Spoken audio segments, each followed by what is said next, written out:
Ladies and gents, boys and girls, welcome. Another jam-packed midweek slate is in the books, and the second weekend of conference play on the Diamond is officially upon us. Hello, everyone. I'm Chris Phillips. He is Harrison Fant, joining me once again. This is Windup, SEC Unfiltered's bi-weekly college baseball show. Appreciate each and every single one of you tuning in, guys. As always, make sure you like, subscribe, turn on notifications, check us out via podcast. Where you get your podcast, you can also find us across all social media platforms as well as our website, secunfiltered.com. And as always, we are powered by our friends over at FanDuel. Visit FanDuel.com/SECU to join today and get started with $200 in bonus bets when you win your first $5 bet. Once again, that's FanDuel.com/SECU to get $200 in bonus bets today. Hashtag midweeks matter. The midweek never disappoints. We got a lot to talk about from the midweek slate, and obviously a jam-packed weekend slate. Weekend number 2 in the SEC. It all gets going tonight. We got a Paris series Thursday through Saturday, guys. It's March Madness, not just for basketball, but baseball as well, because conference play is heating up. And if you're a real college baseball sicko, you're going to be watching the baseball tonight along with the college basketball, doing the big split screen thing like myself and my good friend Harrison Fant will be doing. Once again, Harrison, appreciate you taking the time, my friend. Excited to break down all of this with you. We got a lot to dive into here on this Thursday, March the 20th show. Chris, always a pleasure to be here. And I'm going to tell everyone, we did not plan notes going into this of intros, and Chris entirely stole mine of March Matters beyond college basketball and the March Madness, because we're in the thick of SEC play. Like you said last week, Chris, or earlier this week, we are halfway through the college baseball season. Somehow, some way, even though it just feels like it really just got started, to be honest with you. And then obviously postseason, but halfway through the regular season, and we're in the thick of March Madness. Midweeks matter. I'm stoked for it. We had another week of electric midweeks that never disappoints, Chris, whether it's in the games, the outcomes, or the content. It's here. We're here. We cover it all, and we're about to break down an exciting weekend following an unbelievably, I think, strong SEC opening weekend last week. Harrison, a follow-up on the March Madness chatter before we get into everything. My pick was Alabama to win it all. Who was your pick? Did you go Florida? I went Florida. Florida. Pedigree Okay. as a program. I'm going to stick on that, how they've looked and just grit from, keeping up with how much you guys cover the SECU side for us of college basketball. And I don't know. I can't go with the number one overall. My championship was Florida Duke, and I went Florida just because with Cooper Flag, I think they obviously could win it all. But just like, I don't know. I told you and Dave, I said, watch the college baseball analysts win the SEC bracket challenge. So. Yeah, it probably will be. But again, Florida's a good pick. They've been playing the best basketball. Anybody. Again, we acknowledge, obviously, this is a really fun time, Harrison, to be not just a college baseball fan, but a sports fan. Again, if you're a real, true diehard like us, you're going to have split screen going tonight, both the college baseball and the college basketball. But Harrison, get you 2 quad boxes going. Get you 2 quad boxes. I mean, there's going to be, Harrison, there are 4 SEC games happening tonight on the hardwood within a 45-minute span of each other. And within that 45-minute span, 2 baseball games getting going underway. Absolutely. So, Absolutely. I mean, you got plenty. Find your favorite chair, get yourself your favorite beverage, sit back, relax. Don't touch that. Get your popcorn. And make sure you got the wind-up on simultaneously. Get you ready for the weekend. Harrison, that being said, man, let's talk about the midweek slate again. A lot went down in this midweek, and like we like to say, hashtag midweeks matter. Harrison, the most notable result, there are 0 undefeated teams left in college baseball. And the timeline had a field day with that because East Tennessee State takes down the ball 7-6 at Lindsey Nelson Stadium. They hit and this comes in 10 innings, by the way. They hit a home run top of the 10th inning to win that game 7-6, shut the door. Tennessee had an opportunity, bottom of the 10th.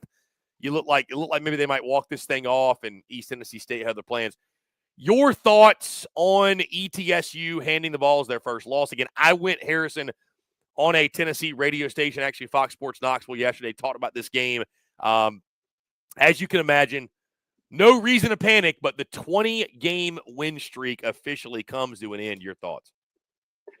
I mean, it was bound to happen at some point, whether Tennessee fans want to acknowledge it or not. And yes, it didn't happen in SEC play, But I don't think you can take anything away from ETSU and just this talented team that they have. I mean, no Almost one thought that almost beat Georgia last week.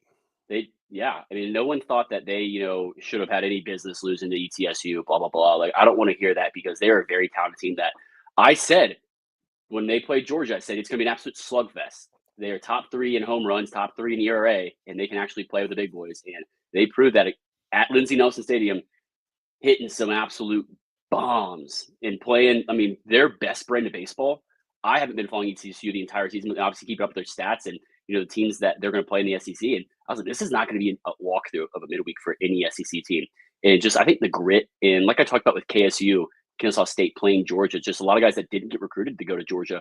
I think it was the same kind of case with this. ETSU has some guys that would have loved to even be in the conversation of having, offers from Tennessee, let alone play there. And, it went and played with a chip on his shoulder.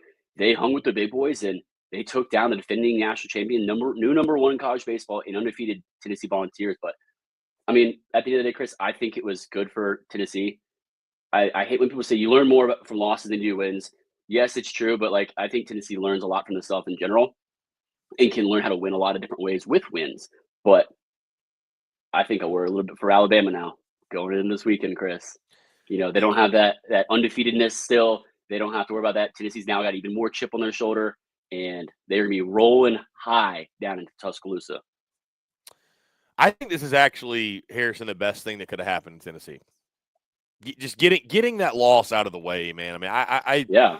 To your point, you go into the weekend in Tuscaloosa. If you're undefeated, great. But, you almost create this pressure, this external or whatever, internal, maybe pressure when you're undefeated. Like, we just can't lose. And we saw it with South Carolina women's basketball last season. Baseball's a game where you're inevitably going to lose. So it's like, I think if you're Tony Vitello deep down, if you gave him truth serum, he would say, like, I'm kind of glad we got that loss out of the way.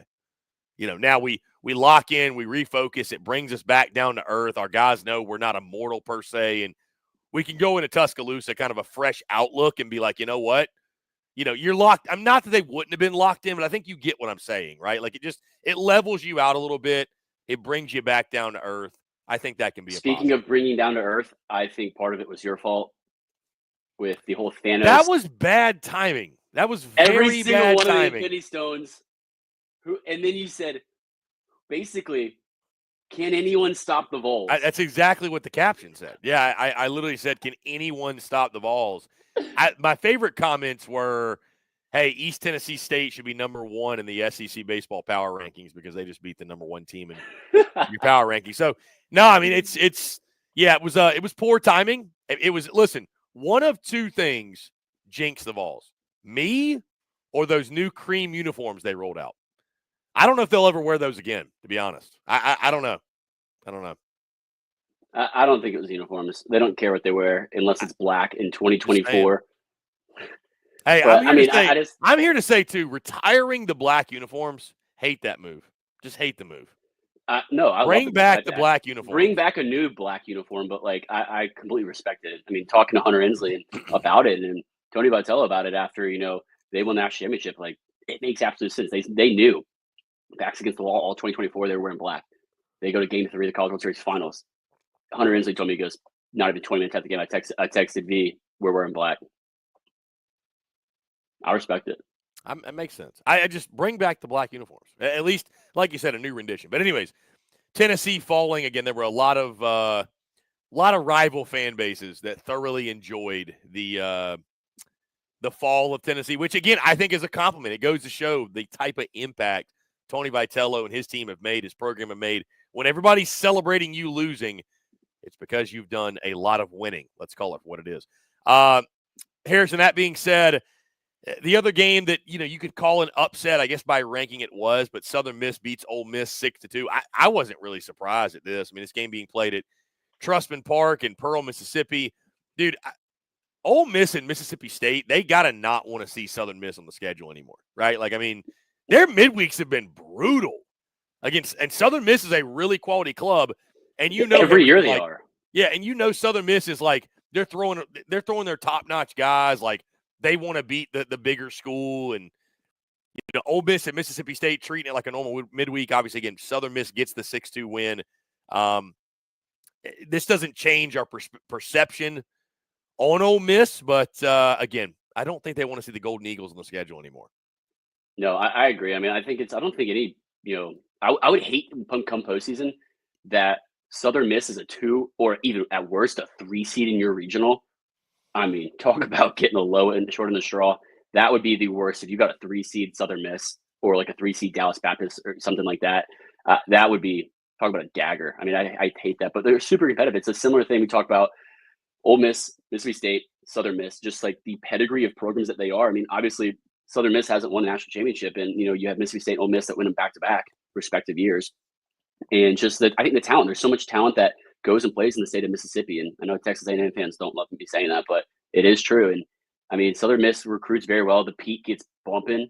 I mean, they play that's their home ballpark down in Hattiesburg, and there's a lot of really good baseball history at Southern Miss, and they are continuing that as best as possible, which is they're, I think, one of the most consistently strong and high level mid majors in the country, with East Carolina and Dallas Baptist every year. Yeah, really good program. They've always been a good program. Again, I mean, it does weather you. It's like I think it's a. I'm not a Mississippi State fan or Ole Miss fan, but I would say outside looking in, it is a mini rivalry. It is a little brother thing, but it's a mini rivalry. On the diamond, it's a rivalry, no doubt. Yes. Yeah, it absolutely is. Harrison, outside of that, we had a wacky midweek. Again, Texas falls to UTSA 8-7 in 12. Oklahoma needed a walk-off to beat UT, a 6-11, by the way, UT Arlington team. Kentucky falls to Murray State. You did talk about that one being sneaky. I did too. Well, because UTA gave Texas fits. So, I mean, I just going off of that. I mean, yeah. I did warn you all about Murray State. I said they can play this year. I mean, I know the coaching staff really well there. I'm very high in the coaching staff, Coach Dan Skirka and Coach Gordon, the pitching coach, and they are very talented. I mean, they were one of the last 8 or 10 undefeated to Chris in the country. Granted, they only played, I think they were 8-0 at that point, but still, I think there's a lot of grit in that team, and have enjoyed watching them play. And they gave some really tough games to quality opponents. Yeah, they've been. But I do want to talk about the Texas 13-4 overall, by the way. Go ahead, man. Yeah, I want to talk about the Texas one because I think there's a lot to unpack from that, and I know we won't spend too much time on it, Chris. But what a wild game that was, just back and forth, and everyone was, I think, outside of Texas, maybe some Texas fans too, but we're like, watch out for this pesky UTSA team. They're really good. They beat Texas A&M, a ranked Texas A&M at the time at College Station, and just I think they have the nation leader in home runs right now. Or no, it's I think it's ETSU actually does. The guy who hit the home run in the 10th inning. But I mean, UTSA absolutely demolished the baseball. I thought it was really quality at bats. A lot of, obviously they barreled the ball really well, but just they competed their butts off, and they played a very high level baseball. Obviously, Texas errors don't help you when you had the last out of the inning, you throw it to first, you air mail to first, run scores. Obviously, you get the next out, but then you don't go to extras. I mean, a couple Max Blue gets hit in the line drive, running the base path. That ends the inning in extras, which they would have had a first and third, 2 outs. I can't remember the kid's name, unfortunately, but UTSA, you had 2 home run day. I think last name is Miller. The first one, Chris, did you see that ball? That first one that went out? They had that 20-30 mile an hour winds. It went to left field. I think it hit off the top of the wall, maybe, or bounced right after. I did not see that. Chris, it was 30 mile an hour winds, and I'm going to go back and look at it and clip it off and post it and see if it would have gotten out at Lindsey Nelson Stadium, according to the fans. We'll see. People love to have that debate, but I don't think that one would have got it. That was a routine fly ball that just carried in the left field. You just saw it kept going back, and he's ran out of room. I'm like, there's no way that ball just carried that far and went out, but that was a big momentum shift, and obviously he had the home run late in the game too, but just they had a lot of quality pieces of hitting consistently throughout the game against quality Texas pitchers. Not their best arms, but you have Ruger Riojas pitch. You have some other really high level arms. I'm not gonna say they're high leverage-ish arms at Texas, but I mean, I thought I learned a lot about Texas too, and a lot of guys that are younger that pitched and fighting throughout the entire game with a team that most people are gonna say, and I'm gonna say they shouldn't be on the same level with. But I really like the kind of grit I saw from Texas, even though they did lose. I mean, you have guys that get a lot of great opportunities and roles, especially in the mound, against a team that's fighting their butts off and playing at a very high level against a team that there's kids on UTSA that would have loved to play at Texas. Chris, you know that as well. Just as much talent as there is in Texas, a lot of these Texas small schools, we saw it with Texas State too. A lot of guys that would have loved to play at Texas or Texas and then not get the chance. And, we get to go play at Dish Falk. We get to go play at College Station. we're gonna go give it everything we got. And we want to come out there with a win because this is the kind of moment, their moment of truth and a spotlight on them, and they're gonna give it all they got. So I think it obviously means more to those smaller schools. Obviously bounce around. Southern Miss, a smaller school, but not necessarily as small as others that like we're comparing mid majors. But I mean, I thought I learned a lot. It was kind of, I don't want to say a gut punch for Texas, but like you learned a lot about them. They learned a lot about themselves, and it doesn't happen in SEC play, which is great.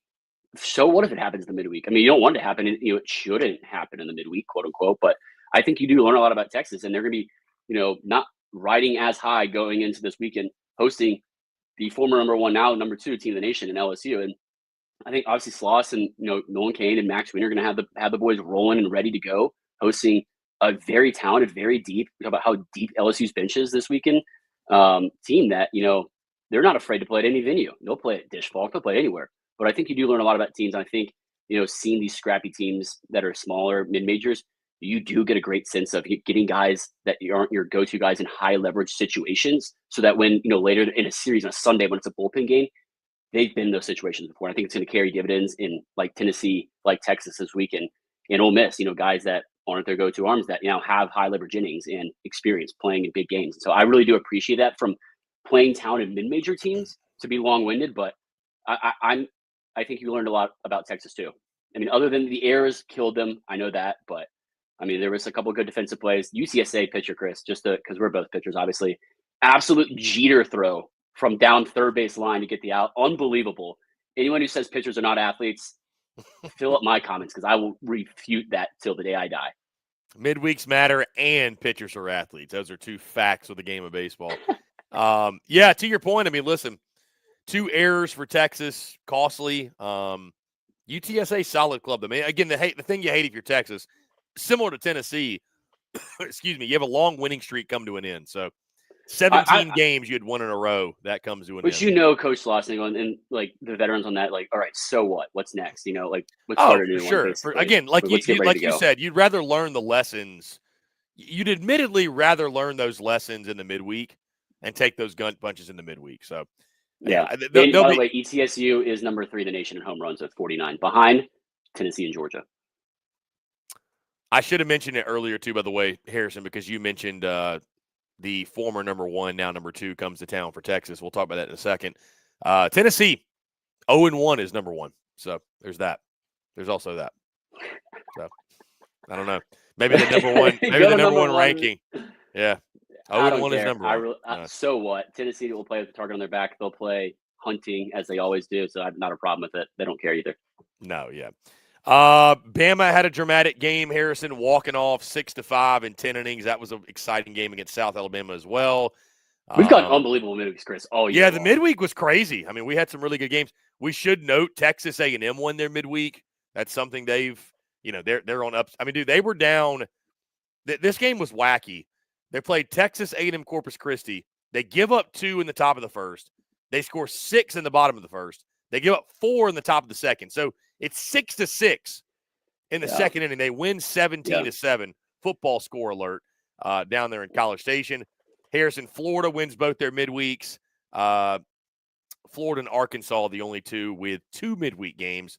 Arkansas beat Oral Roberts both games. They went 16-0 in the Wednesday I always find game, that so weird. So weird when teams play 2 midweeks. It's just like, I don't understand the purpose of it, honestly.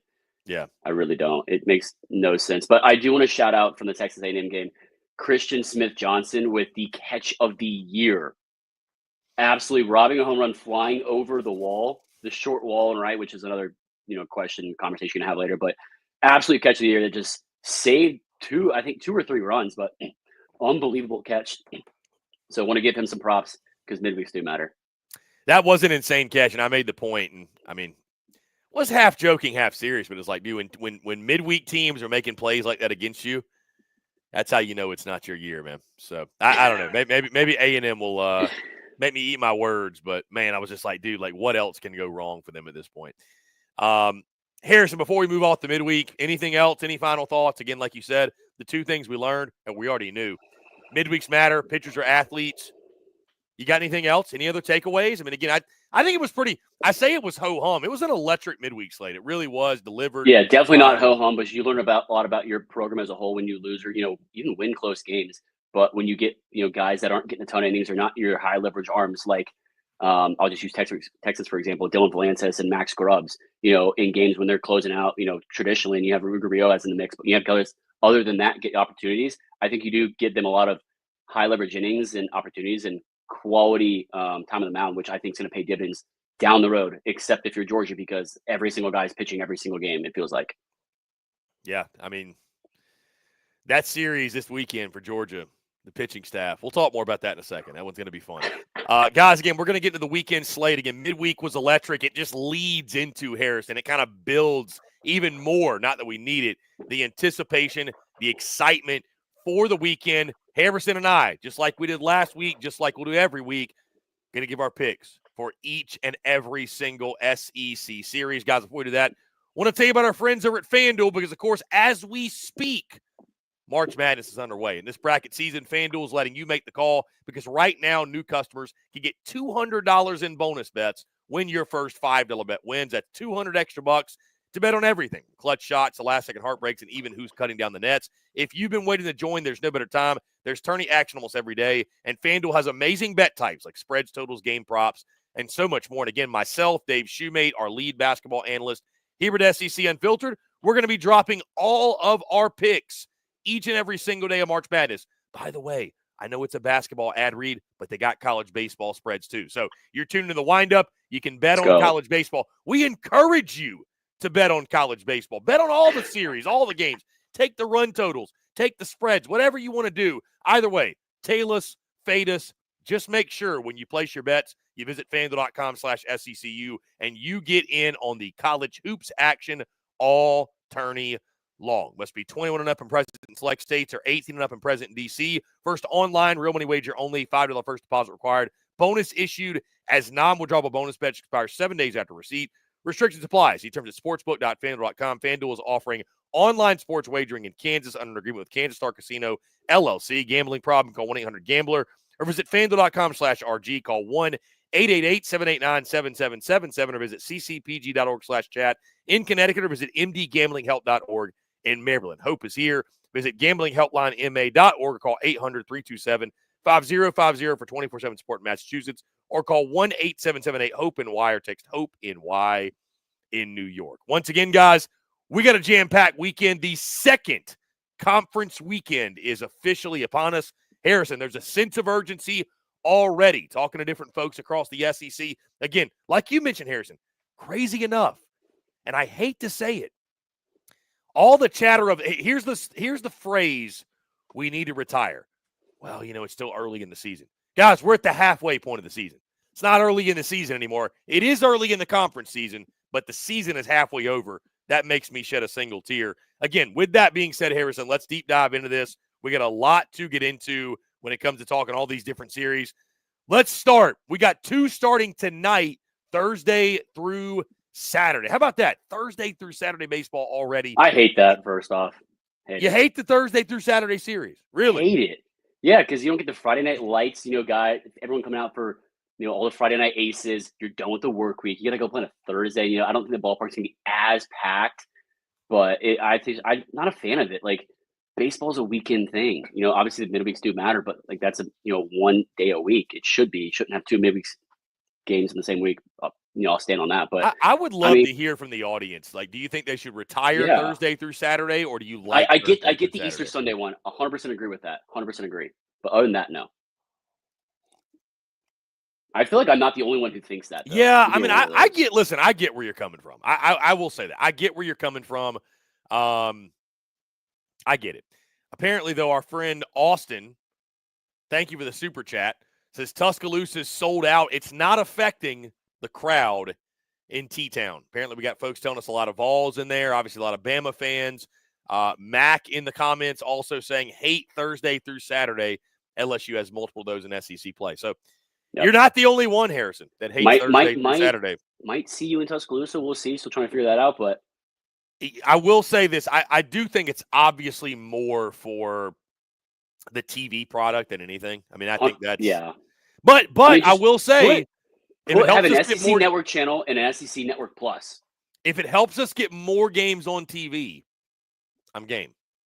But at what rate is it helping us get more games on TV? Probably not as high a rate as we need. That being said, Harrison, let's dive into it again. We got 2 series starting tonight. Really fired up. I want to start with this one. One of the biggest ones of the weekend. You could argue the biggest. Tennessee, Alabama. Tennessee goes to Tuscaloosa, goes to Joe. Number 1 team in the country. Bama's been red hot. Again, they walk off in the midweek. They sweep Texas A&M on opening weekend in conference play.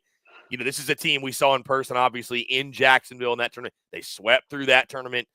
Harrison, this has got to be the most highly anticipated weekend of baseball at the Joe. I mean, I saw somebody say since the 2006 Super Regional down there. I mean, you think about that. Like, I don't know the history of Bama baseball like that, but it's going to be an electric weekend. Harrison, your thoughts? I mean, again, I cannot wait for the matchup. Obviously, we know we're going to get Liam Doyle tonight, Marcus Phillips tomorrow, Zane Adams, Riley Quick for Bama. So many stars in the field. Justin LeBron, I think, is going to be a key in this. Your thoughts, your pick, and then I'll give mine. We'll start that way for the weekend in Tuscaloosa. Yeah, I mean, it's the biggest weekend in Tuscaloosa, baseball recent history, the past 10 years at least, that I can remember. And I'm not a huge Bama, historian on the baseball field. We got our guy, our SEC basketball analyst, Dave Schumate, in the chat. Dave, drop it. Drop what your knowledge, what you know. Is this the biggest weekend in Alabama baseball history since that regional? I mean, I believe it. I'll believe it because you bring in a club that you took the series from last year, is a defending national champion, is the number 1 team in the nation, and you're riding red hot as the number 12 team into this weekend series. I mean, it has to be, and I'm ecstatic for it. I mean, it's obviously, I think, the biggest. I'm going to go ahead and say the biggest SEC weekend slate, weekend series. Just because I don't know. Actually, no, that's second. I'm going to go second, and we'll talk about the other one later. But it just feels even bigger than it is, just because of, I think, the football aspect and the third Saturday in October. I mean, I don't think they play the same week every year in baseball. It doesn't really work like that. So you can't have a traditional name for that. But all I know is Tennessee and Alabama hate each other. I mean, we talked about it with our SEC crew about there was a kid in the SEC tournament, a Tennessee fan, a kid like under 10 years old, wearing an orange "I hate Alabama" hat. That's how much these teams hate each other. It's hilarious. But no, I think it's awesome for the sport of baseball. And when both these teams are really good, and they are this year, they're both top 12. They're both, I think, top 5 or top 6 in home runs per game. It's unbelievable. The ball is going to be spinning off the mound. The ball is going to be flying in the ballpark, whether it's in or out of the ballpark. But I expect it to be sold out, and I expect nothing less. I mean, Alabama, step it up, fans. Show up, show out. Create a hostile environment. Tennessee's not afraid to play one, but create a hostile environment. I want to see the Joe pumping. I've been to the Joe before. I've toured through the facilities. It is really cool, I will say. It's obviously not the same as other. It's a solid ballpark. It's a very solid ballpark. Yeah. The backstop is huge. Yeah. It looks really cool on TV, though, but it's huge. It doesn't feel like an intimidating on top of you ballpark. It's such a much more laid-back crowd. I've been there for an SEC series. And I thought the facilities were really nice, and obviously they're still improving those, but I mean, you're going to bring in a team which they go toe-to-toe with, I think, on the hitting side. I really do. I mean, I think Tennessee has a slight edge, but, I mean, they're both batting .322 and .323, respectively, for Tennessee and Alabama. OPS ranks are 1 and 6, respectively. Tennessee at 1, Alabama at 6. WRC plus, which is weighted runs created plus, which is one of the best analytical stats for an offense to judge a team on, let alone a player. Tennessee 170. Alabama 176. That's 3rd and 5th, respectively, rankings. Their ERAs, Tennessee's by far better pitching ERA at a 1.9 ERA rank of 1, and Alabama a 3.3 ERA rank of 12. But I mean, it's SEC play. Anything can happen, and the way that Tennessee has been playing at such a high level on all 3 facets of the game. Yes, they're playing on the road, but they can beat so many teams multiple ways, Chris. And Alabama has been, it feels like almost lights out the entire season, and just impressed us even more each and every week. It's headlined by Justin LeBron, who is in our Golden Spikes conversation, just the talent that he is in. And, the bats around that have really picked it up. But also, I think more importantly for me, the pitching side. The pitching has really stepped it up. Zane Adams has stepped up really quick. Bobby Alcock picked it up. And, Riley Quick and Bobby Alcock had their best career outings, I believe, last week. And it was really impressive to see, and just getting ready, getting hot, you're playing your best ball at the right time, and Alabama's definitely doing that. And I think it's the perfect weekend to be playing, Tennessee for them because they are rolling this season. Rob Vaughn, just a phenomenal head coach, and what he's done in Alabama, and it feels like a short period of time. He's got them trending in the right direction, and they shouldn't have any problem recruiting. But this series is going to be incredible to watch. I think we're going to have a rubber match for sure on Saturday because it's a Thursday, Friday, Saturday. We know you're not going to pick a sweep here. Definitely not going to sweep. Pretty well documented. You're not going sweep. Well, I mean, a team could take the first two. It wouldn't be a rubber match. Fair enough. With that being said, I do have the Vols riding in hot, especially after a loss, their first loss of the season. And I mean, it's hard to bet against this Tennessee Volunteer team and a team led by Tony Vitello and just the unbelievably relentless, dominant head coach, just mind of baseball, everything that he does as a head coach. It's hard to bet against him, and even on the road in the SEC. And I mean, I think I picked them last year against Alabama and fell short in that spot, but I have no problem picking Tennessee here on the road, going down to Tuscaloosa. Crazy enough to think, Harrison, Tennessee's last SEC series loss, it came at this venue last year. And because of the wacky scheduling with Texas and OU joining the league, Tennessee back-to-back seasons having to go to the Joe. Bama bias. No, I'm kidding. By the way, Harrison, meant to have this combo with you off air. I'll have it on air. Vols, not Vols. They get upset when you mispronounce. Like ball, put a V in front of it. I know it's weird. I know it's that Tennessee accent. But I'm telling you, our comments have been flooded with it. Trust me. I felt that too. Last year I had to make an adjustment. You now have to make an adjustment. VAWLS. I'll make the adjustment. But I think Tennessee fans love me either way. They do, but we've gotten comments. Vols, not Vols. Vols. I'm trying to help you out. I'm also, Harrison, going with the Vols. I'm going with the Vols. Listen, one midweek loss is not going to distract me from the fact Tennessee is still playing the best baseball of any team in the country. I do, to your point, think it's going to be a great series. I think there is going to be a rubber match. I just – and this is not me, doubting. I've gotten a lot of questions, Harrison, yes, David Speaks is right. Harrison, this is not me doubting, is Bama legit? I've gotten the questions, is Bama for real? Dude, Bama's a really good baseball team. Are they better than the number one team in the country? I don't know about all that, but this takes nothing away from Alabama. I just think Tennessee, they lost here last year. We sometimes, I think, make too much, Harrison, of the revenge factor, chip on the shoulder. But I think after losing Tuesday, what happened last year, Tennessee's going to come in here fired up, focused. Tonight should be a great game. Liam Doyle, Zane Adams. I mean, that's going to be an all-time what you'd expect in the game 1, 3-2, 4-3 type ball game. The spotlight's going to be on Liam Doyle for sure. Yeah, Liam Doyle's got to show up and perform, no doubt. But I just, with the way Tennessee is swinging it, the way they're spinning it, I trust the Vols in this spot. It'll be a great series. Even losing 2 of 3, Harrison, Bama, I think, can earn a lot more. Even they can continue to earn respect from everyone across the conference and nationally that's still kind of doubting them. I think you and I feel pretty confident, hey, this is a really good team. We need to acknowledge this. This is a really good ball club. But I think there's still some out there kind of doubting or have their skepticism.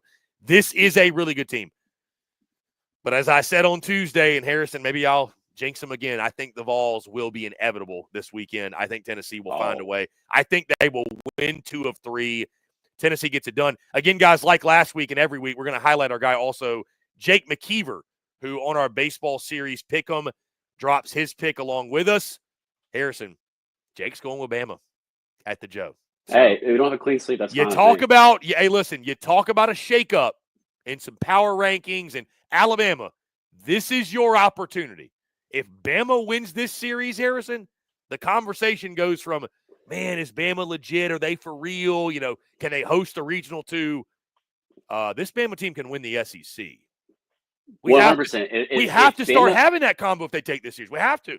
If Bama wins this series, I don't care if it's at home or obviously on the road, but at home. I think you have to have the conversation if Bama can win the SEC because of the pedigree in which they have talent-wise on both sides of the ball, more so the hitting than the pitching. But you go in and you take 2 or 3, if not you sweep, which I don't think will happen, but you win the series versus Tennessee, the number 1 team in the nation, I think most dominant and complete team in all facets of the game. I mean, I have them right now 6 my power rankings, which feels low. I have them at kind of a 5B, tied with Florida. But I think, like you said, if Alabama, even if they win 1 game in this series and the other 2 games are really competitive, or that rubber match is really competitive, they just happen to lose. I don't have any, worse thoughts about them or, drop them down in the rankings at all, nationally, let alone in my power rankings of on-field performance only. If anything, unless they get swept or all, they lose really rough games or play really bad, I don't see them going down at all. But I expect them to hang with Tennessee, hang with the big boys, swing it with the big boys. It's just I think Tennessee's offense is going to be just as well matched by Alabama's offense, but the pitching side, I think they have just so much more depth and advantage. Frontline starters and bullpens, but prove me wrong, Alabama. I want to see it. Prove me wrong. And show up at the Joe, Crimson Tide. Show up at I'd the love Joe. to see a great environment. Show up But at the we know Joe. Tennessee fans are going to travel, Chris. We know that for sure. Oh, that for sure. They're going to travel. It's orange is hard to miss. That Vol orange is hard to miss. That Vol orange hard. Yeah, it's going to be a great weekend of baseball at the Joe. I'm excited for what Bama is and what they're going to be this weekend and that crowd, that atmosphere. It's going to be a great weekend of baseball down in Tuscaloosa. But we're both going with Tennessee. Jake going with Bama. Harrison. Yeah. Let's go to go ahead. Just real quick. Alabama, they handled Ryan Preger. They gave him his worst out of the year at Bluebell, so they have no problem facing elite pitching. Yeah, no doubt. I mean, again, it's going to be a great series. It's almost one of those things, Harrison. I kind of still got to see it. I got to see it against the number 1 team in the country. It's still asking a lot. It's going to be a great series, though. Harrison, let's go to the other team in the state of Tennessee, Nashville, Tennessee. Vandy, this series gets going tonight, by the way, Thursday through Saturday. We got a pair of Thursday through Saturday. Vandy hosting Texas A&M. Harrison, the Aggies are just desperate for something good to happen. They are 0-3 in conference play. Vandy also desperate, though. Tim Corbin's club, they're 1-2. I'll start with my pick, Harrison. I'm kind of like I just said, I got to see it for Bama. I got to see it with A&M. I'm sorry. I have to. A&M's a more talented club, no doubt. But going on the road the first time in the SEC, and I know we just talked about Tennessee, right? They're going on the road too. That's a big deal.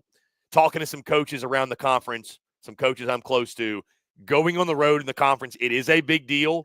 It is a challenge. It kind of smacks you in the face. So if you're able to do kind of what Bama did, that's a big deal. Vandy at home, I got to go with the Doors, Harrison. I just, until I see it from Texas A&M, I know the starting pitching is going to be there.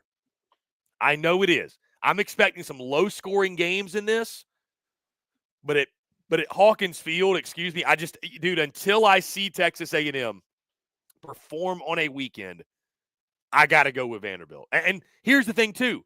Now I'm getting to a place, Harrison, where, man, is Michael Early going to get out-coached? Like, who do I trust more to get his club ready to go win 2 or 3 this weekend? Michael Early or Tim Corbin? Tim Corbin, for sure. I got to ride with Tim Corbin, man. So I'm going to go Vandy. I just, until I see it with A&M, man. Listen, prove me wrong. But I got to go Vandy until I see otherwise. No, I completely understand that and respect that for sure. I mean, I definitely think Tim Corbin's, no disrespect to Coach Early, but I mean, just you've seen the results in his tenure at Vanderbilt as the head coach. Like, Tim Corbin is one of the best top 5 coaches in the SEC. I said that preseason. I mean, he's almost had 4 national championships. They've won 2 in the past 10 years and lost 2 championship finals in the past 10 years. Obviously, a really good Virginia team and a really good Mississippi State team that was just kind of destined to win that, it felt like. But I'm obviously agreeing with you. It's headlined by the pitching, and I think I don't care about the bats really in this one. I'm just so excited to watch the pitching matchups because both teams on the mound have been very fun to watch, except for Saturday for Vanderbilt. I think Ethan McElvin's really struggled. I mean, I was really high on him as a freshman last year, but just it doesn't seem to be working lengthwise for him. I mean, maybe I think put him in the bullpen, I think is a better solution for him and maybe what you can get out of him. But I mean, Thursday night, Ryan Prager and JD Thompson. So Harrison, really quickly, by the way, because I knew this was going to happen. Yesterday, we got the announcement from Vandy. Connor Fennell will go tonight for Vandy. J.D. Thompson Friday. Cody Bowker so they're keeping Saturday. Who is it again? Connor Fennell tonight. Connor Fennell. J.D. Thompson tomorrow, Cody Bowker on Saturday. I mean, Connor's pitched really well, too. He's got a 0 ERA.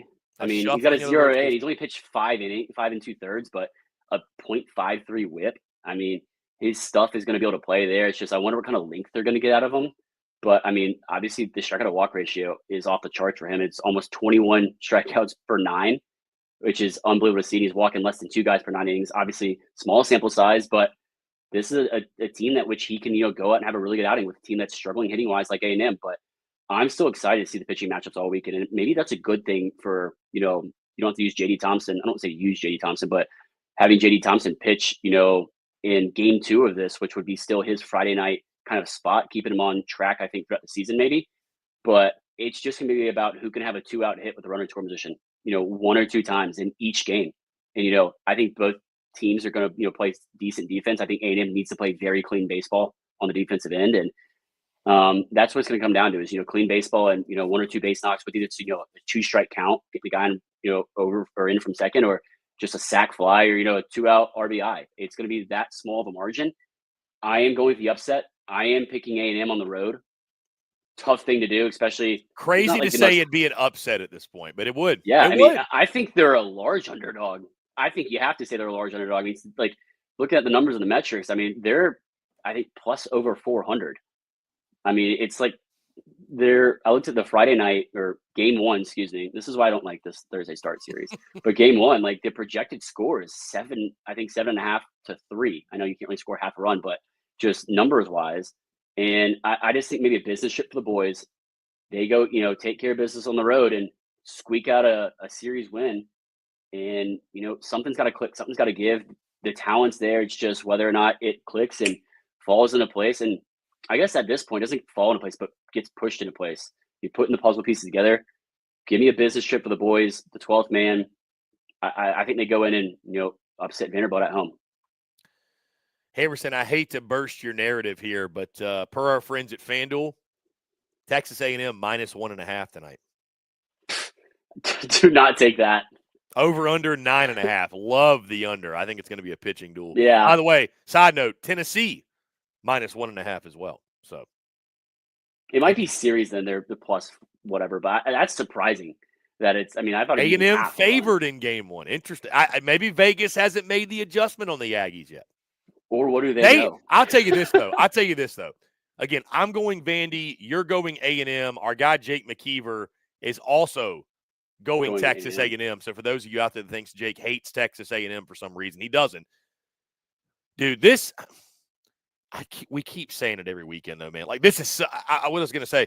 This is such a gut check for Texas A&M. Like, I mean, dude, at some point it's like, okay, are we going to turn it around, or is the season really just destined to go down the drain? Like, when you think about it, Chris, I mean, all their games have been at home, it feels like. Minus maybe a couple, but like maybe just I don't want to say getting away from home, but, go on the road, just locking in on a business trip with the boys. And I mean that in a professional sense, even though you're going to Nashville, just I think the pressure that, Texas A&M has on the baseball program right now in the 12th man, maybe this is the best. I mean, going on the road, there's worse places to go than Hawkins Field in Nashville. I'm sorry, Vandy fans. I mean, I like the Vandy boys. Don't get me wrong. I've been there, but it is not nearly a hospital. Like, I could name 8 different SEC programs that I'd rather not play in than Vanderbilt. Yeah, I mean, let's call it for what it is. It's not the most hostile environment in the SEC. You will have to deal with the as kind Vandy as we Whistler, can though. Be. You will have to deal with Michael Early's first favorite test. person. Michael Early's first test against the Vandy Whistler. Here's my hot take for you, Harrison. A little bit of a side note. The more people hate the Vandy Whistler, I think the more I like him. I don't know. I like to be different. He doesn't bother me. But I also haven't been with him in person yet. That could change my mind. I have. Rumors have it that early this season you could hear the Vandy Whistler all the way in the West Coast from Nashville. Rumors. Hey, this weekend you tune in, you're going to hear that. Yeah. So we'll see how Michael Early handles it. But again, all you out there, you hate the Vandy Whistler, popular opinion, you hate him, kind of makes me like him. I just like to be different. I don't know. Anyways, I got the Vandy Whistler. You are picking Vanderbilt. Yeah. I got the Vandy Whistler taking the series. You have A&M. Jake's got A&M. It's going to be a fun weekend in Nashville. That's kind of because A&M's fallen out of the rankings, it's not like the top series this series. weekend, but it's like you said, it's a sleeper series from the standpoint of like A&M's just going to continue to be a story of like it's that car crash that we cannot look away. Are they going to fix the whip and get it rolling, or again, is it going to stay stuck in the ditch? Harrison, let's go to again. You'll like this Friday through Sunday. Let's get to Friday through Sunday series. You're more traditional. The series of the weekend. I'm gonna jump to this one. LSU, the number 2 team in the country, now number 2 team. They travel to Austin, Texas, take on the Texas Longhorns at Dish Falk. We were just talking about the Joe in Tuscaloosa, highly anticipated. Dude, Texas, you get your SEC life on the diamond underway at the dude at Mississippi State. Awesome. You sweep. You pass the first test with flying colors. Harrison, your first home series in the SEC is LSU. I mean, an electric factory on the 40 acres this weekend. Your thoughts on this series? Obviously, you know Texas very, very well. Jim Schlossnagle, he's no stranger to this type of environment, but for Texas fans, they're the real winners here. Your thoughts, Texas, LSU, Dish Falk, who you taking? Texas had a gut check midweek with UTSA. I think they learned a lot about themselves. The damn Roadrunners, Harrison. The Roadrunners. I mean, they ran down. What even is a Roadrunner, man? It's the thing from what's it called? The Meep. Looney Tunes, not Looney Tunes. Looney Tunes. It is Looney Tunes. Yeah. Exactly. Wile Coyote.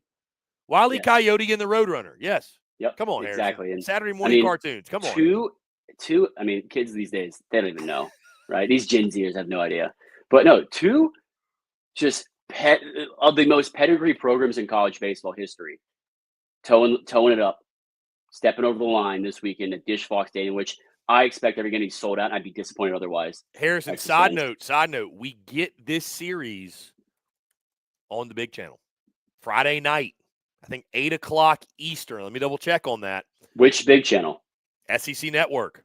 SEC Network is carrying this. I mean, bigger than SEC Network Plus. Bigger than ESPN Plus, yeah. Yeah, 7 o'clock Central, 8 o'clock Eastern. This game is on the SEC Network. Saturday, Sunday on SEC Network Plus, but we're moving in the right direction. Either way, going to be fun to watch. I think it'd be a disservice if this Friday night game wasn't on SEC Friday Network, night spikes following this game will be electric, my friend. You absolutely definitely want to tune into that. But you get 2 of the most pedigree programs in college baseball in the LSU and the Texas Longhorns historically. I mean, just the amount of college baseball history that runs through these programs. These are 2 blue bloods of college baseball, I think, historically, but also right now. More so LSU than Texas, but LSU is not afraid to play anyone, anywhere, anytime. And I think Texas, with under Coach Schlossnagle, feels the same way. And talk about a real test. Yeah, you go into the most hostile and most hospitable environment in college baseball at Mississippi State, and you go in and sweep. Talk about making a statement in the SEC. Your first series as a university in the SEC, where college baseball runs through and the championship runs through. LSU, I mean, you got to host LSU now in your first home SEC series. There is no, I don't think, bigger test except maybe Tennessee right now than hosting LSU at home, and just a statement which you can make this weekend. Because obviously the winner of this series, Chris, is going to have an absolute massive frontline edge head-to-head, but also, conference record-wise of who can win the SEC regular season. And I think Texas in their first year, and Coach Lawson and this staff, yeah, they want to win a national championship, but I think the program and the fans and the players want to win the SEC in their first year in the conference and make a statement. You can do that by taking 2 or 3 from LSU and winning this series. And they have all the pieces to do so, Chris. But this LSU team is so deep. We talk about it offensively. They're 1 through 9. So they got guys off the bench that can play that are veteran guys, seen a lot of at-bats. Michael Braswell's back in the mix. You have Josh Pearson, who took over third base. You got talent all throughout the line. You got obviously Bear Jones, Stephen Milam, all over the infield. In the pitching staff, I mean, you got an offense that can hit 350. That's averaging 350, 4th in the nation. A top 3 OPS and over 1,000 as a team. Top 2 in weighted runs created plus in the nation at 180 weighted runs created plus. The league average that's set for 100 is average. They are 180, and it's ridiculous because they are so good. And then you have to face them on the mound, which we've talked about it, Chris, before. They might have the best week in rotation in the SEC in the country. I mean, and then, they have young guys, bullpen stepping up as well as some veterans. You don't even have Gavin Guidry. I mean, and you got a sub 3.2 ERA, ranked 7th in the nation, and a top 5 WHIP. I mean, it's unbelievable how talented and deep this LSU team is, and Texas is going to get every single lick of them they can this weekend, and LSU is going to give them every single thing they have. But I'm going with the Texas Longhorns, Chris. At home, making a statement after losing to UCSA and just not using any higher leverage arms. I think I'm picking an upset. I'm picking the upset, Chris, because weird things can happen in college baseball, and I think just playing on the road, picking a road team is hard, Chris. We talked about it last week of the pick'em, and I don't remember what your record was exactly in the pick'em, but I sweep the board, a clean 8-0 on the pick'em for everyone that is in the comments here in my mentions about, oh, you picking this team. Harrison hates our team. Harrison's a doubter. Harrison doesn't know ball. Harrison's 8-0 in the SEC right now, and I'm going to ride that as long as possible, of course. But I picked 4 teams on the road in the SEC, and I didn't like it. But here I'm going with the home team just because I think I trust the bullpen of high leverage arms at Texas a little bit more than just LSU. And I mean, yeah, I trust the bats. I think statistically a little more than for LSU than Texas. But I mean, I just think something weird happens and some 1 or 2 balls go, pitches or an out or whatever it is, go Texas's way. And they win a rubber match because of just, the backside power that they have, with 2 outs, maybe, drive a run in, move a guy over. And, as long as they don't make errors, which have been, really hard on them and detrimental to them, I think they get, lots of opportunities of runs and extended innings with that defensively. But I just think something good happens, some ball falls Texas's way, and they come up with the upset and take the series here against LSU. And I'm excited to see it. LSU can absolutely prove me wrong. It would not surprise me. Let me get this straight. It would not surprise me if LSU went in and took 2 or 3, let alone the first 2 games. It wouldn't surprise me. They're that talented, and I'm not down on them. No disrespect to LSU. You got to make a pick. I'm picking the Longhorns to win this series, and I'm sticking with it. Biggest takeaway from what you just said, Harrison, ball knower. That's how he wants to be acknowledged. Harrison, the ball knower. So 8-0. Perfect 8-0. He's a ball knower now. He's graduated. Numbers don't lie. Numbers now. Stats don't lie, baby. He's a ball knower. So you're going with Texas. Jake McKeever, our friend, is going with Texas. Give me LSU to go into Dish Falk. Pitching depth, Harrison. Pitching depth. Difference in this one. I like Texas's pitching staff. I love LSU's pitching staff. You mentioned depth. Depth is a huge piece. I think they have enough depth. It'll come down. It will be a 2 of 3. There won't be a sweep here, I do not believe. I think LSU wins a rubber match, goes into Dish Falk. They're pissed they're having even go on the road. They don't like the fact Texas isn't coming to the box to play them. LSU, I think, gets it done. Again, pitching depth is the thing that I think, and I will preach, I think is going to be the difference here. By the way, quick correction. I hate to do this to you on air. Josh Pearson, DH, Tanner Reeves, third base. We've gotten some comments about that from LSU. But, talking to LSU, but Josh that's Pearson, the flexibility they have. I'm just saying that's where Pearson's fitting in as the DH. I know we've said third base. Pearson's played outfield too. He can play, honestly. He can play everywhere. But it's Tanner Reeves and Michael Braswell factoring in. But Josh Pearson, DH. I want to make sure the LSU fans in our comments, we're acknowledging DH. Appreciate that. Anyway, let us know. We get names and positions. In that bullpen, Kassan Evans. Kassan Evans is a dude. William Schmidt. Schmidt's going to be a dude, obviously. I think that the pitching for LSU is going to be the difference in this one. I like Texas's staff. I like what they've done. I love LSU staff. Both these lineups really deep. LSU a little bit deeper, but both are going to swing it. But I think that is going to be the difference. But like you mentioned, Harrison, we talk about football games. This is a helmet game, right? Like when Notre Dame, Alabama, this is a ball cap game. It's a jersey game. I don't know how you want to phrase it. But, man, those 2 brands, these 2 programs, this is college baseball at its finest. This is like what you expect to see in Omaha. We're getting it on March 21st. And we could easily see both of these teams in Omaha. That would not surprise me the slightest. No, wouldn't surprise you at all. Going to be a great weekend, man. I'm excited for this depth, though, Chris, does worry me a little bit about Texas if they have to use Max Grubbs for 1 or if not more innings on game 1 and or game 2. Same with Dylan Blantis. If they don't have to use him or don't decide to use him and start him Sunday, that whole strategic kind of, cat and mouse game is going to be interesting for me to watch. And I think something that needs to be paid attention to. So I do like the bullpen depth at LSU.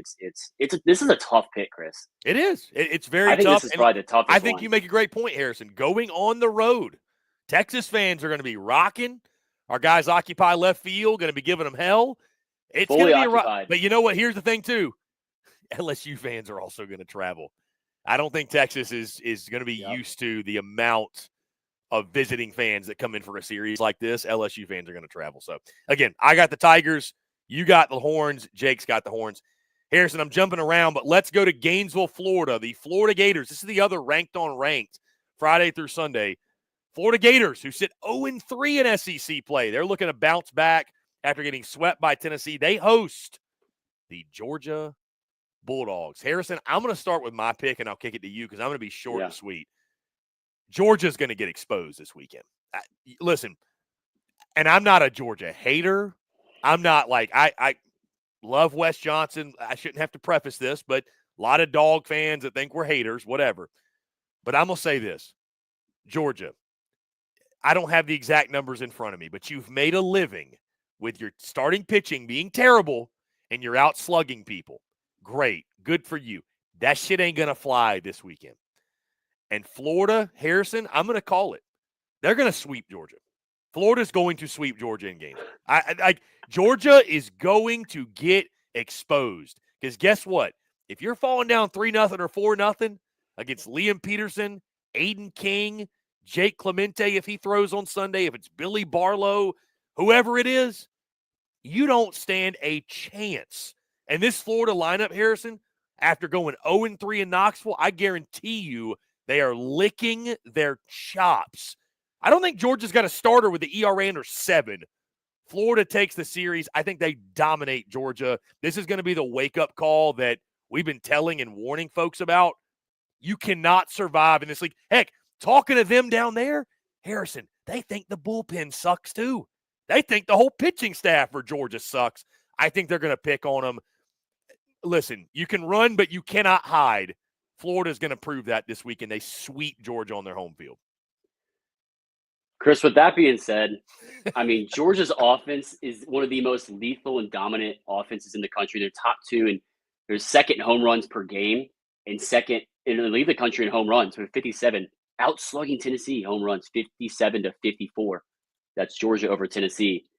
And it's headlined by Ryan Zembrowski, I believe I'm pronouncing that correctly, and Robbie Bennett. I mean, just two guys that we didn't expect to be the centerpieces and core of Georgia's offense. I don't think as much as others. And it's just the depth that Georgia has in the lineup, and they don't care who they play, the pitching staff that they play. They're going to slug 1 through 9 throughout the entire game, and they've proven that to us every single weekend that they play, Chris. But they're about to go down into Gainesville, Florida, and face an elite pitching staff headlined by Liam Peterson, Aiden King, who is a starter you've been high on since the beginning of the season. They have just talent and depth behind you. You got Jake Clemente. I know the injuries they've been dealing with on both sides of the ball, but they are going to get exposed by this Florida team on both sides of the ball, not just the pitching staff, because Florida, we've been preaching it all season long. They can swing it 1 through 9, home run power, double power 1 through 9. They can hang with anyone. They're never out of a game, and their pitching staff keeps them in a ton of games. And I think Georgia gets exposed on both sides. I just think, they're going on the road, which, yes, they've been on the road at UNCW's tournament, quote-unquote tournament thing. But they haven't played anyone.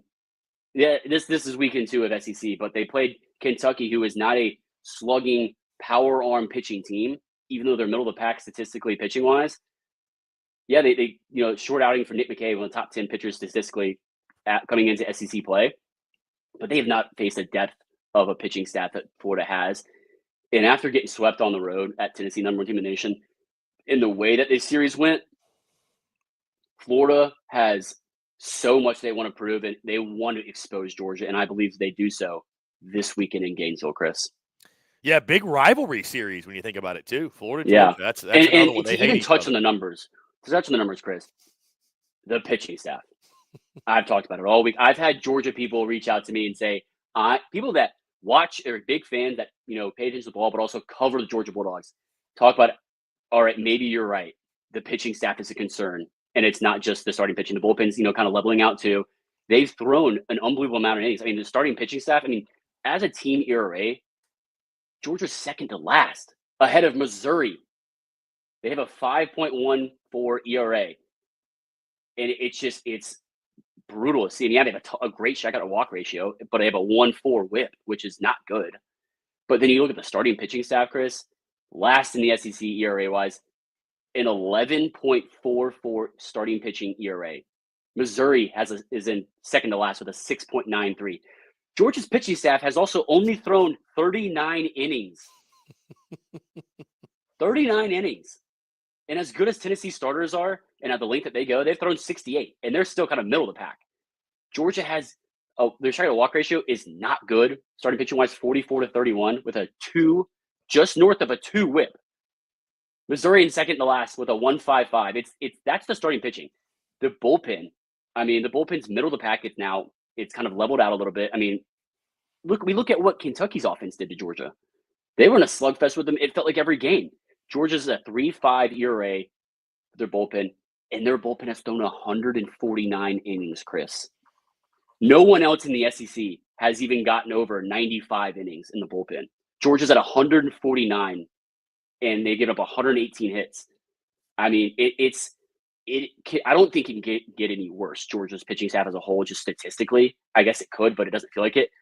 Great strikeout to walk ratio and a solid whip at a 1.27, but I think it gets a little worse this weekend because they're going to get exposed to this depth of Florida's lineup 1 through 9, and then have to face elite arms on the mound and then out of the bullpen as well.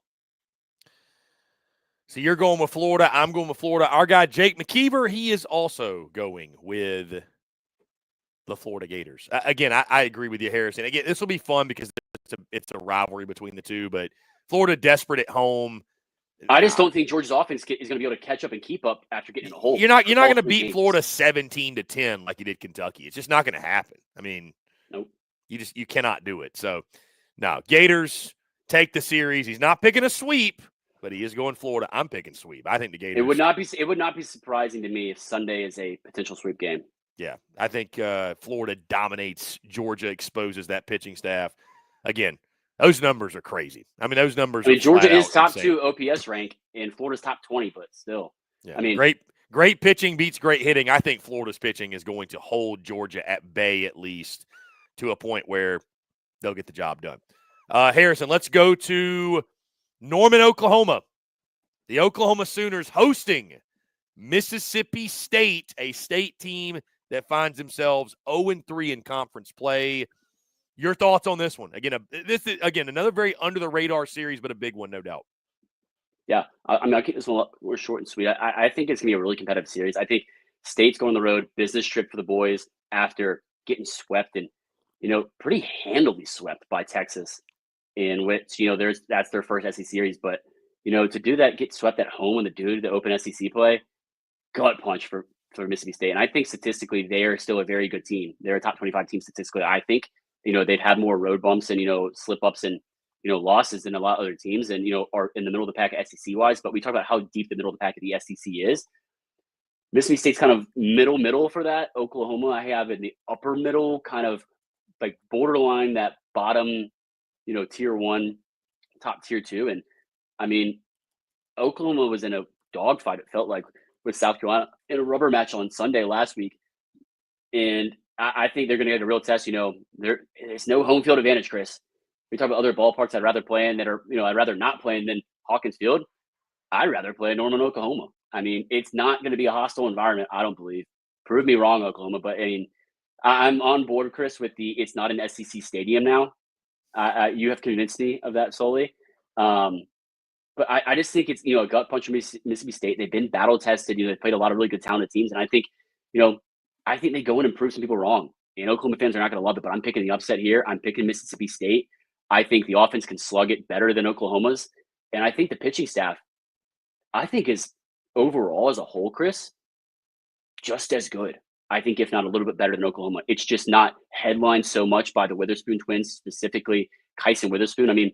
Mississippi State, 16th ERA rank with a 3.36. Oklahoma, 4.05. They're 48th ranked. In WHIP, which I think is, a little bit different metric to grade pitchers, walks plus hits divided by innings pitched. They're third ranked in the country at just over a 1 WHIP. And Oklahoma, 68th at a 1.4. I mean, you look at Sierra rank, which is, predicting kind of future success for a pitching staff. They're second ranked in the country with a 2.25, and Oklahoma's at a 3.41. That's 31st ranked in the country. And like I said, I think the offense is just as good, if not a little bit better. And, go do it on the road. Picking teams on the SEC on the road is hard, but I mean, OPS wise, Mississippi State is much better than Oklahoma, and I think they go prove some people wrong and prove that they're able to contend in the SEC here this year with how deep it is, and go pull out a win at Norman and come back home. Harrison, you thought you were going to be the only one. I thought I was going to be the only one here. You thought you were going to be the only one. But I'm also going Mississippi State. I think I'm almost kind of like legally obligated at this point. They were an Omaha pick for me, so they got to get it rolling. The Bulldogs. So does that mean you're picking Duke the rest of the year too? No, let's not go that far. No, listen, I love Oklahoma's club. Jackson Willits, Easton Carmichael, best name in college baseball, one of the best in my opinion. They've both been great. The lineup is really deep. To your point, Harrison, tough to pick a team on the road, but I don't think L. Dale Mitchell Park is going to be the most hostile environment that State could play in. I think Pico Khan has a really good start. I trust Pico Khan to bounce back, have a good start. I don't know, man. Something tells me I think Mississippi State is going to bounce back after going 0-3 on opening weekend and get a series dub here. I do. Yeah. Oklahoma played with fire a little bit in Columbia last weekend when they played South Carolina. I think we're fortunate to win that series. Good team. I'm not saying they're not a good team. Very good team. Agreed. But I think Mississippi State's a little bit better, too, than what they showed last weekend against Texas. I like the Bulldogs, like you do, man, to pull the upset. I think the State pitching staff will step up. I think Asa Reese in that lineup there. Reese, yeah, he's been balling out. Yeah, he's been balling. I think he's going to have a big weekend. I think he's going to stay hot. A deep lineup, actually an underrated deep lineup for Mississippi State. I think they do enough to pull the upset there. Our guy, Jake McKeever, he's going with Oklahoma. So he's going with the home favorites, I would say, there at L. Dale Mitchell Park. You and I both Mississippi State. I think State bounces back. The team that's hungry, the team that's desperate, a lot of these series, Harrison, seems like they bounce back, have big weekends. You can't just go off a chalk. Well, they went 0-3 last weekend, so they go 0-3 this weekend. Doesn't work out that way. I think State bounces back, gets that series dub. You think so as well. Jake going with Oklahoma. Harrison, let's jump to Lexington, Kentucky. The Kentucky Wildcats hosting the Auburn Tigers at Kentucky Proud Park. Harrison, like I just mentioned, it is tough to go on the road. Kentucky Proud Park, very underrated venue for college baseball. I know they're more worried about March Madness this weekend and what Mark Pope and the boys are doing. But give me Kentucky on the home field. Very, very competitive series, I think.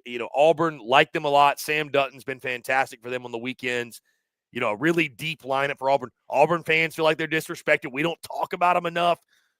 We'll be talking about them this weekend, but I think we're going to be talking about the fact that Kentucky takes 2 out of 3 from them. I got the Wildcats stepping up, big series at home. Nick Mingione's squad. They're going to fundamental you to death.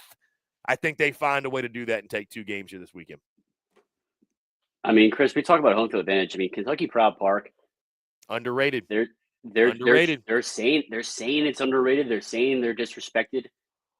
It's not the most top 5 hostile environments in the SEC, but they're saying they're packing out the park and they're proud to do so, pun intended. But I think that it's going to be another series that goes under the radar, and it's going to be not just star power on either side, like other series that we have, like Tennessee, Alabama, or LSU, Texas, or even Georgia, Florida, just the noise that's going to bring. But I think it's going to be just a gritty series from both teams. They've shown that, the pedigree in which they've played so far this season.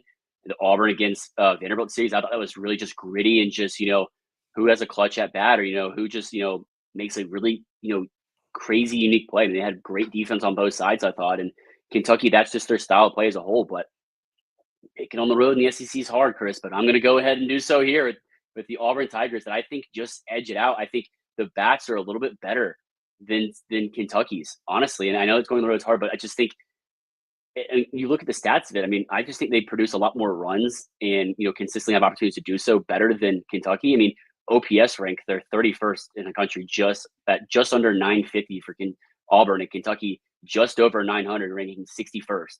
WRC plus, that's weighted runs created plus again. Auburn 31st in the country, Kentucky 58th. I mean, it's about 15-point difference, 15 weighted run created plus difference. But Kentucky does have the edge on the pitching staff, Chris. They have about I think it's a 0.7 ERA better, ranking 24th in the country ERA wise, and Auburn ranking 53rd. Whips are very identical. Very identical. It's another metric I think it's important to grade pitchers wise. And their SIERA rank. Kentucky actually does not have the edge. It's Auburn with a 3.0 SIERA rank, which is basically a future ERA projection in expectation. Kentucky with a 3.58. But I just think that going the road is hard. But I mean, I think Auburn is fine doing that. They're going to have, they're going to have to face Nick McKay on a Friday in game one. And, he's been really good. He struggled a little bit against a deep 1 through 9 lineup for Georgia. But I think, Sam Dutton needs to have another great outing. I really do. He's been showing better and better so far throughout the season. He had a great outing this past weekend. Probably his best of the season, just the length that he gave. And it's going to be exciting to see. I mean, Cam Tilley, I think maybe gets another start. Not necessarily sure how they're going to do that with, how they do Cade Fisher. Just the opening kind of thing is really, I don't like it. I've never been a fan of it. I've been through it personally. I just don't think it works. I really don't. And it makes your bullpen kind of rush to get ready. And I hope they have a more solid, sound rotation. But they've got guys that just freshmen are studs. I mean, you got 3 huge freshmen: Chase Fralick, Chris Rimbert, and I can't remember the other one off the top of my head, I think. But they just have been so good. And Chase Fralick's leading the team in batting average, almost 400. Almost double digit RBIs. He's got only 1 home run to do it too. But the depth they have with Cooper McMurray, Derek Fabian, and Ike Irish. I don't know if Ike's going to be back though or not. About to say they're doing all this without Ike Irish. That's the crazy part. He's second to last qualifying wise in batting average for the team, 278, which 54 at bats. But you have guys on there stepping up, and they got 5 guys batting.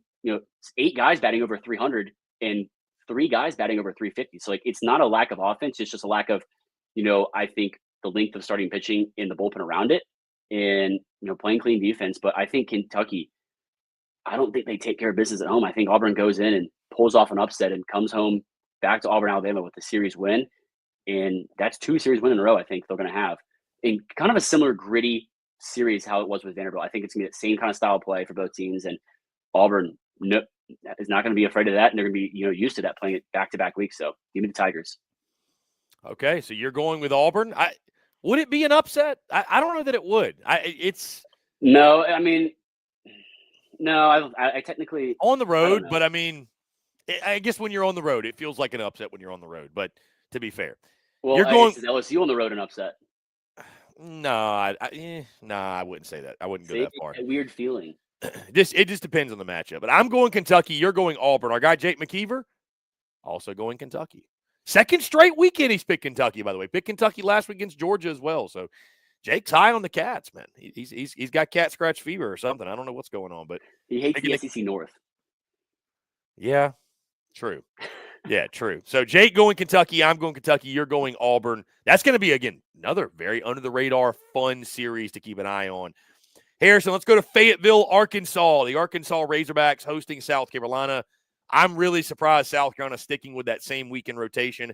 Brandon Stone going to get the start on Friday. Not surprised. Jake McCoy Saturday. Dylan SQ Sunday, who I thought would be their Friday guy. He is on Sunday now. Pretty good Sunday guy to roll out there. But I'm going with the Hogs at home. Not a lot of explanation needed here, Harrison. I just don't think, especially with the way Arkansas is swinging the bat now, I think this is a bounce-back weekend for Arkansas on the pitching side of things with Zach Root, Gabe Gackle. Too much talent in that rotation to pitch the way they have lately. Got roughed up a little bit at Ole Miss. I think they bounce back. Good lineup to bounce back against, too. Let's be honest. There's not a ton of pop in this Gamecocks lineup. Paul Maneri even acknowledged that last weekend. Hey, we are who we are. We don't hit a lot of home runs. That was evidenced by that game 1 they had against Oklahoma. 12 hits, 11 were singles. You're going to need more pop than that against, again, a really capable Arkansas pitching staff. That staff is licking their chops, as are the Alloy brothers, Brent Iredale, Arkansas at home. The Hog Pen's going to be rocking. Give me Arkansas to take this series against South Carolina. Chris, I'll keep it short and sweet. I think Arkansas is better in all facets of the game right now, even with the struggles that they've had on the pitching staff with Gabe Gakel 2 weeks ago having his worst outing of his career and then, not having a great outing last week. But Zach Root getting – I don't mean this to be mean, but absolutely just roughed up in every facet of the game, pitching-wise. I mean, he gave 10 hits, 7 earned against a really good Ole Miss lineup that just pounced on him. And they still had a chance to win that series. I think that proves a lot against a team that on the road going to play at Swayze against a really good team in Ole Miss. And Arkansas's top 6 offensively in the country now, which just seems absolutely wild to think of.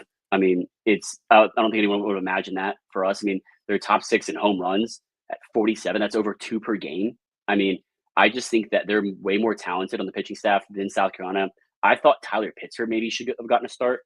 I mean, the walks were highlights at him, but I thought he did a really good job controlling that, considering how many walks he had. I think it was like 5 or 6. And he's had a couple of starts, I think, in his career. And I thought, I know you should roll him back out there, give him another opportunity starting wise. He can give you some length. They're not going Matthew Becker either. Brandon Stone thing, I'm interested to see. I would love to see kind of hear what that kind of is ideal wise in mindset going forward. But I mean, look at the numbers. I mean, Arkansas just across the board offensively is better than South Carolina. And they're playing at home. The home field advantage is going to be huge. You're going halfway across the country. Dude, Hog fans are so stoked. First SEC series at home for them. Yeah. I mean, Tom Walker is a legendary venue. Yeah. Yeah. I mean, OPS wise, they're over 1,000. They're ranked 9th in the country. South Carolina, 839, which is 120th ranked in the country. I mean, batting average, it's 50-point difference, which is almost 100 ranking position difference. WRC plus 168 for Arkansas. It's 7th in the country. WRC plus for South Carolina, 127th. That's 61st in the country. I mean, just ERA wise, like South Carolina actually hangs with Arkansas, but just the talent of the starting pitching staff, I think, is so much better for Arkansas. And then I think the bullpen reliability for Arkansas is better, but just slugging wise, I don't think South Carolina's going to be able to keep up offensively, and they're going to just fall into a hole a little bit too late and not be able to climb out of it enough any of the games. Yeah, I think Arkansas, like you mentioned, Harrison, is just the better team. I mean, just top to bottom. This is a series you looked at for the Hogs, like, hey, we got to take this one. There's some on the schedule, right, that look different than others, and this is one I think if you're Arkansas and you want to stay on that path. Again, you had a great series opening weekend, take 2 or 3 on the road, tough place to play at Swayze. This is another one you got to have. I think for the Gamecocks, if you can take one, like we said, right, the sweeps, they throw your season one way or another. Yeah. If you're South Carolina, you can just take one. I think that's a good weekend. You can say that with Auburn too. I mean, I've talked to several, coaches in the SEC and ACC just to have some balance too, but also opportunity wise. The mindset, yeah, you want to win every single game you can, but don't get swept on the road and win the series at home. That's kind of the standard, in expectation mindset goal of teams, because those sweeps, like you said, can sway your season. I mean, especially in the middle of the pack of the SEC, that's going to be just so huge and important, because the difference between Chris 6th and 10th in the SEC is probably going to be 2-3 games, maybe 4, which is how maybe deep 4, talented. maybe 4. Yeah, I mean, on the high end, well, maybe one part of the season, but just going and taking one on the road. I mean, you obviously want to win every single game you can, just being competitive, players and coaches that they are, and we always will be. You got to win one before you win 2, and if you can win one on the road in a hostile environment like Baum Walker with the Hog Pen going, I mean, still want to experience that one day.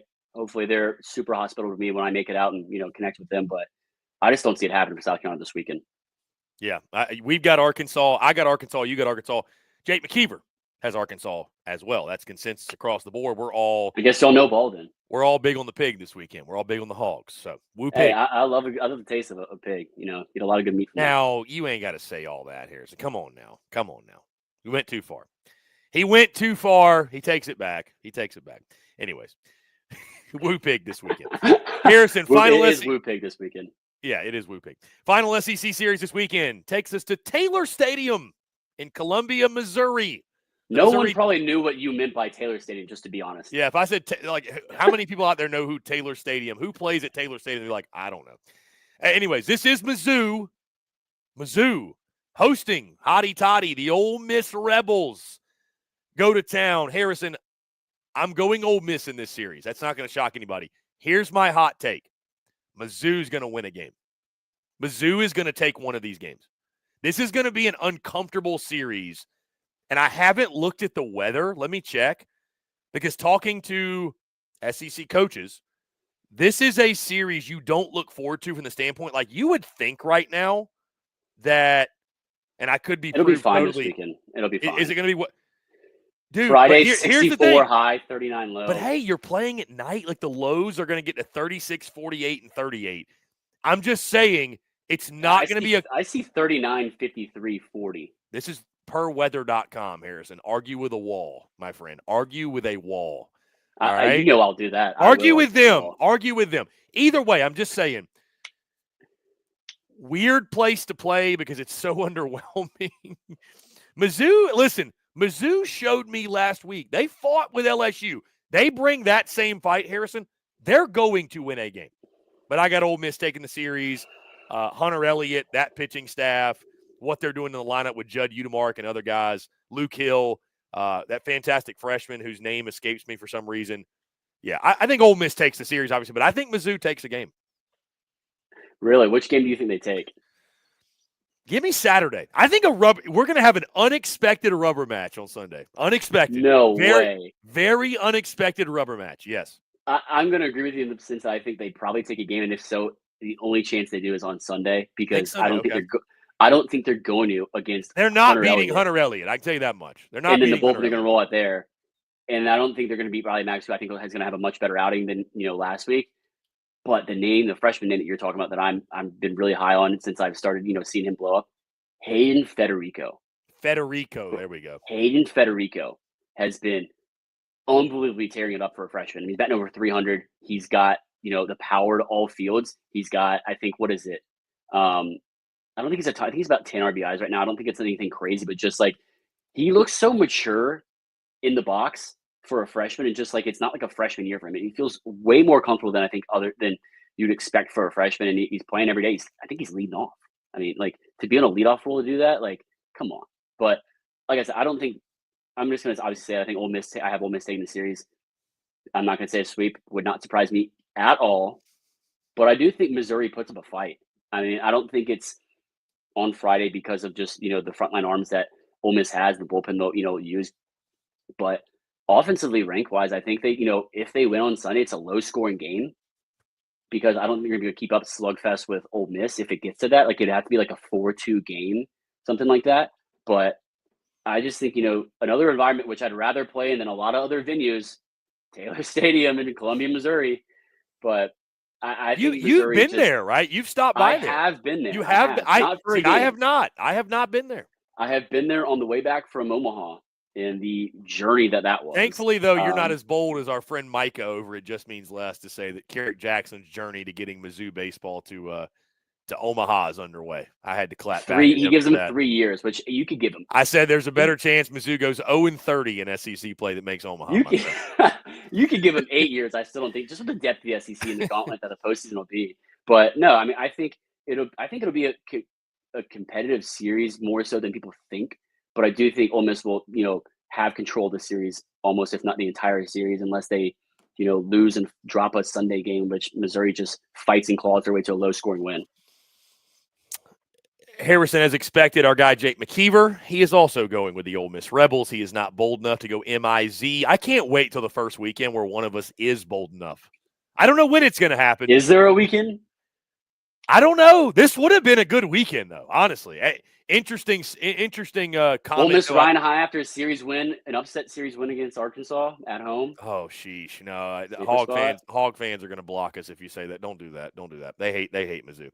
No, I don't know if that weekend's going to come. Maybe. We'll see. I'm saying for Ole Miss after riding high on a series Oh. Yeah. It could be a letdown spot. I mean, it's tough to pick that, and I don't. Like I said, I've gone bold and said rubber match. That's already stretching it. I think. Yeah, honestly, I mean, that's already stretching it. Yeah, we'll see though. Yeah. I mean, after the way they played against LSU, I don't think anyone, even LSU fans, expected that to happen. No, that series was very unexpectedly competitive. I know from my perspective. So I was impressed. We'll take Mizzou wins a game. Hey, the over under 4.5. Mizzou wins a game. They get to 1 this weekend. They get to 1. Still taking 4 flat. Yeah, I think under 4.5 is probably safe. That being said, Harrison, let's pull up the picks just for those who may have missed it. This is published on social media, our SEC Baseball Series Pick'em. Once again, you see it here. Going to be a fun weekend of college baseball, fun weekend of SEC baseball. A lot of great series. Obviously, LSU, Texas, Bama, Tennessee headlining the slate. But again, exciting. Harrison hates it. I kind of like it. We get baseball going a day early tonight with Tennessee, three Bama. different games that you and I've picked. 3 different games. Yeah. What was your record in week 1? I'll have to go back. You and I didn't have all the same picks. I definitely. I think you had 1 or 2. I think I was 6-2 in I series think Jake picks. was 7-1 maybe. Yeah. Damn. So because Jake picked Kentucky. Yeah, look at me, non-ball knower. I know I lost A&M. I picked A&M, so that was a big mistake. Big mistake. So you picked Texas, though, I too believe, at Mississippi State. You picked Oklahoma. You picked Arkansas, I believe. I did pick Arkansas, yes. Because I remember Florida.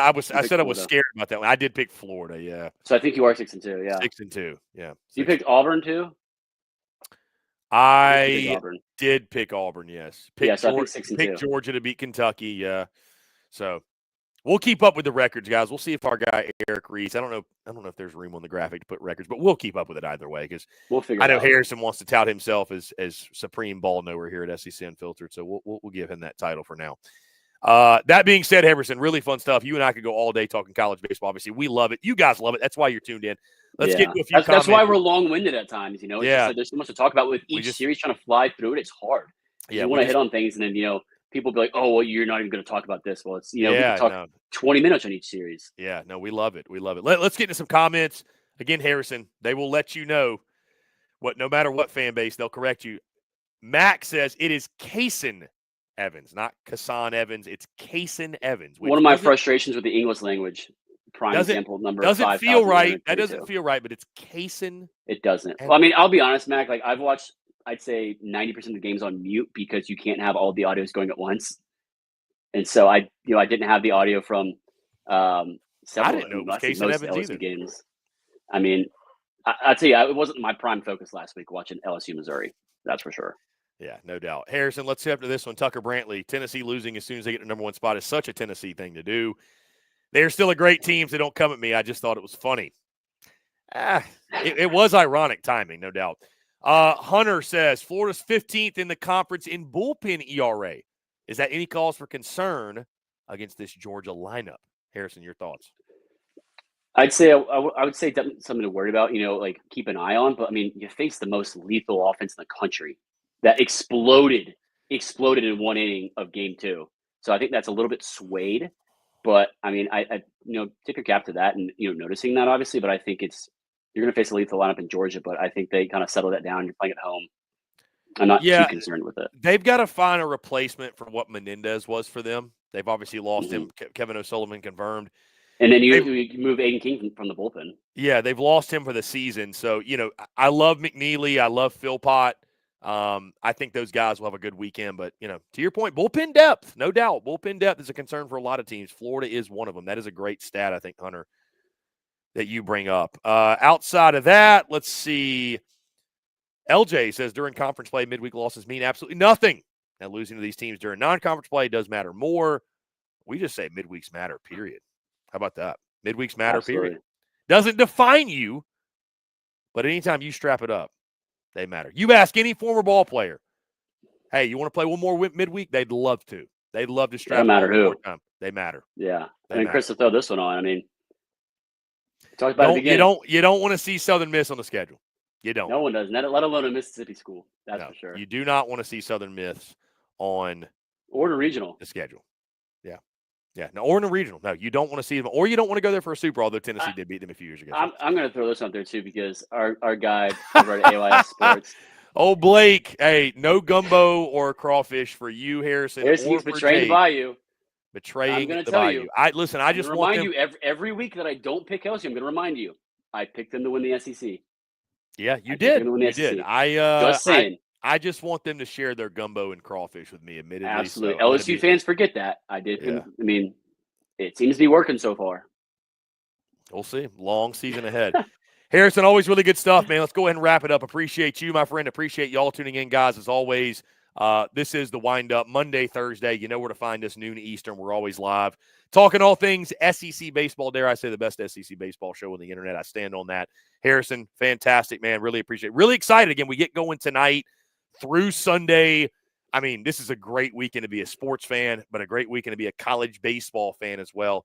SEC play only heating up as we continue throughout the season. Guys, as always, again, appreciate you all. Make sure that you like, subscribe, turn on notifications. Check us out via podcast where you get your podcast. You can also find us across all social media platforms as well as our website, secunfiltered.com. And don't forget, tomorrow night, Friday Night Spikes. We will be reacting to it all, breaking it all down, shooting the shit, having a good time. Myself, Harrison Fant, we'll maybe see if Jake McKeever is going to be in the mix. Either way, we will be there probably say around 9:30-ish, 10 o'clock Eastern.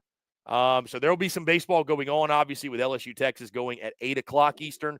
There will be some college baseball on. We'll be reacting to it live, hanging out with you guys, taking your questions, your comments.